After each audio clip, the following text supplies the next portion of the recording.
اب تک پھانسی گھاٹ سج چکا ہوتا اور ان کے گلے میں پھندا فٹ ہو چکا ہوتا۔ یہ اور بات ہے کہ وہ محافظوں کے ساتھ آئے شہید علی خامنائی کے جنازے میں، لیکن ایک بات طے ہے کہ اس پر ابھی بہت سوچنے کی، غور و خوض کرنے کی ضرورت ہے۔ جنرل ریٹائرڈ سعید صاحب کا بیان اس طرح سے ایک طرف رکھ دینا کافی نہیں ہے، اس پر سوچ و بچار کرنے کی ضرورت ہے۔ منہ پھاڑ کر کسی کو غدار کہہ دینا یہ کوئی ٹھیک نہیں ہے میرے نزدیک۔ اب ہم آتے ہیں آزاد کشمیر کانزم ایکشن کمیٹی کے خلاف آپریشن۔ یہ لوگ راولہ کوٹ کے بعد اب مظفر جو ہے مظفر آباد ادھر جانے کی کوشش کر رہے تھے، تو پھر ان کی مدبیر ہو گئی اور رینجرز کے ایک جوان کی بھی شہادت ہوئی ہے۔ اب یہ معاملہ چل پڑا ہے، بات چل نکلی ہے، اب دیکھیں کہاں تک پہنچے۔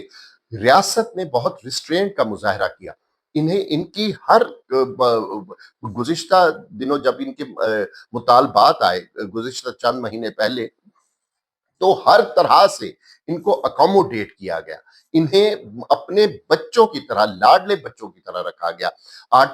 آٹا ادھر یعنی کوڑیوں کو وہ ہے دوسرے پاکستان کی نسبت آٹا یہاں سستا ہے، بجلی تو ایسے سمجھے ٹکے ٹوکری ہے۔ اور انہیں کیا چاہیے؟ اب یہ کہتے ہیں ہمارے حلف نامے سے پاکستان کا پاکستان سے محبت اور حلف داری کا وہ الفاظ بھی نکال دو، تو اس کے بعد پھر رہ کیا جاتا ہے؟ جب آپ لوگ پاکستان سے نفرت کا اس طرح سے اظہار کر رہے ہیں، تو پاکستانیوں کے بھی کوئی آپ کے لیے مرے نہیں جا رہے، وہاں بھی اتنی ہی آپ کے لیے محبت بھی ہوگی، نفرت بھی ہوگی جتنی آپ کے دلوں میں ہے۔ اور یہ اب تو یہ واضح ہو گیا ہے کہ بیرونی جو فنڈڈ ہے، یہ کالعدم ایکشن کمیٹی جو ہے، اس کو فنڈ کون کر رہا ہے؟ انڈیا کر رہا ہے، کیونکہ انڈیا کو جانتا ہے کہ پوری دنیا میں وہ مقبوضہ کشمیر کے حوالے سے بدنام ہے اور تھو تھو ہو رہی ہے اس پر۔ تو اس نے ایک ڈرامہ رچانے کے لیے کہ جب ہمارے سے توجہ ہٹے گی، جب آزاد کشمیر میں اور پاکستان میں حالات خراب ہوں گے آزاد کشمیر کے، تو ہماری طرف سے دنیا کی نظر ہٹ جائے گی۔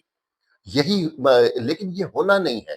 اب یہ دیکھتے ہیں کہ یہ اگلے چند گھنٹے بہت اہم ہیں، جس میں اگر یہ مظفر آباد پہنچ گئے اور یہ جو آئندہ الیکشن ہے، عام انتخابات ہیں آزاد کشمیر کے، وہ اگر یہ منسوخ کرانے میں یہ بہت زیادہ ان کو کامیابی ہوئی، تو پھر تو اور لکھی جائے گی تاریخ۔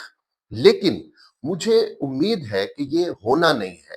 ریاست نے ٹھان لیا ہے کہ بس انف از انف، ان کو بہت پیمپر کر کے دیکھ لیا، اب ان کے ساتھ مزید رو رعایت نہیں ہو سکتی، کیونکہ یہ لوگ انہوں نے خود وہ کہتے ہیں نا دے آسک فار اٹ، آ بیل مجھے مار، انہوں نے خود حملہ کیا ہے سیکیورٹی فورسز پر، تو اس کا اب نتیجہ اور خمیازہ بھگتنے کے لیے انہیں تیار رہنا چاہیے۔ کشمیر پاکستان کی شہرک تھا، ہے اور رہے گا، یہ بات ہر کسی کو پلے سے باندھ لینی چاہیے۔ اب آتے ہیں علیمہ ڈار، اس ہفتے منگل کو وہ اڈیالہ جیل نہیں گئی، بلکہ وہ چترال میں تھی اور اپنے اہل خانہ کے ساتھ، پوتے پوتیوں کے ساتھ، کہا گیا کہ وہ ان کے ساتھ مصروف ہیں۔ انہوں نے اب اڈیالہ جیل وہ جانا بھی آگے، انہوں نے لائحہ عمل کا اعلان کیا کہ میں اب اڈیالہ جیل نہیں جایا کروں گی، حالانکہ عمران خان صاحب کی دونوں بہنیں اس دفعہ پہنچی ہیں۔ اب علیمہ خانم صاحبہ نے یہ کہا ہے کہ میں لیڈ کروں گی اور اسی طرح لیڈ کروں گی جیسے گنڈا پور اور بشرا بیگم نے احتجاج لیڈ کیا تھا اور ڈی چوک اور اسلام آباد کی طرف جانے۔ دیکھتے ہیں کہ یہ، لیکن یہ ہونا نہیں ہے، اور جو سزائیں ہیں اب تو وہ سر پر یہ لٹکی ہوئی ہیں نا۔ اور علیمہ خان نے خود بھی اپنے ایک بیان میں کہا ہے کہ کچے دھاگے کے ساتھ لٹکی تلوار کی طرح مقدمات نہ میرے سر پر لٹکائیں، مجھے سزائیں سنائیں، اور کبھی امکان ہے کہ انہیں سزا سنا دی جائے گی۔ اس کے بعد کون لیڈ کرے گا اس ساری تحریک کو، پی ٹی آئی کی، وہ کوئی بھی منظر عام پر نہیں نظر آتا، اور اب بھی اس کا بہت کم امکانات ہیں، بہت معدوم ہیں امکانات کہ کوئی اس طرح کی تحریک چلے اور پھر ایک قافلہ جائے اسلام آباد یلغار کرنے اور ڈی چوک پر دھرنا دینے۔ اس کے امکانات نہ ہونے کے برابر ہیں۔ اس لیے ابھی ایک سیاسی جدوجہد کرنی چاہیے، اور پی ٹی آئی کا، عمران خان صاحب کا ٹھیک فیصلہ ہے، انہوں نے اچک زئی صاحب کو جو لیڈر آف اپوزیشن بنایا ہے، اس میں ایک سیاسی حکمت عملی نظر آتی ہے، اور پی ٹی آئی والوں کو چاہیے کہ اگر ان کے لیڈر نے محمود اچکزئی صاحب کو بنا ہی دیا لیڈر آف اپوزیشن، تو پھر انہیں تانے دینے کی بجائے، یہ تانے دینے کہ آپ ہماری وجہ سے لیڈر آف اپوزیشن ہے، یہ کلمات ادا کرنے کی بجائے ان کی سیاسی بصیرت پر تکیہ کرنا چاہیے، اور ان کی سیاسی جو حکمت عملی ہے اس پر عمل پیرا ہو کے اپنے لیڈر کے خلاف مقدمات میں نرمی حاصل کرنی چاہیے، اور اس بات کا انتظار کرنا چاہیے کہ وہ ہمیشہ جیل میں نہیں رہ سکتے۔ انہوں نے، عمران خان صاحب نے جیل سے باہر آنا ہے، اور اس میں بھی کوئی شک نہیں ہے کہ جس طرح انہوں نے جواں مردی سے اور بہت ہی استقامت سے جیل کاٹی ہے، وہ بھی عمران خان صاحب کا ہی خاصہ ہے۔ اب اگلی خبر یہ ہے کہ پی ٹی آئی کا قائمہ کمیٹیوں میں واپس آنے کا اندیا۔ او بھائی، یہ جو جمہوریت ہے نا، یہ جمہوریت اسمبلیوں کا نام نہیں ہے، سینٹ اور قومی اسمبلی۔ یہ اصل میں جمہوریت پنپتی پھلتی پھولتی قائمہ کمیٹیوں کی وجہ سے ہے۔ قائمہ کمیٹیوں میں جب اپوزیشن اپنا کردار ادا کرتی ہے تو حکومتوں کے دانتوں تلے پسینہ آ جاتا ہے، انہیں ناکو چنے چبوا دیتی ہے اپوزیشن۔ وہ ایک ایک پائی کی، عوام کی اور ریاست کی ایک ایک پائی کی محافظ ہوتی ہے اپوزیشن، اور انہوں نے یہی کیا قائمہ کمیٹیوں سے۔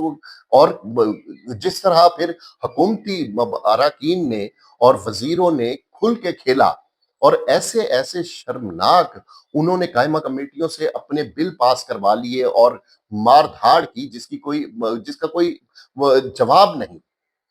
یہ ملک و قوم کو بہت نقصان ہو چکا ہے۔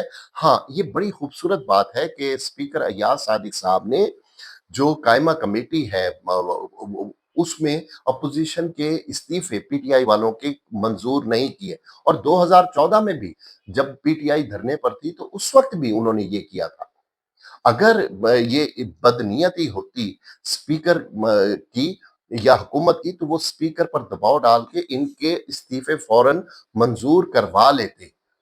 تو اس لیے اگر انہوں نے نہیں کیا تو یہ بہت بڑی بات ہے، اور اس موقع کو اویل کرنا چاہیے، دوبارہ آ کر اپنا جمہوری جیسا بھی ہے بھلا برا نظام، اس میں اپنی استطاعت کے مطابق، اپنی ہمت طاقت کے مطابق اپنا کردار ادا کرنا چاہیے، تاکہ حکومت کو کھل کھیلنے کا موقع نہ ملے۔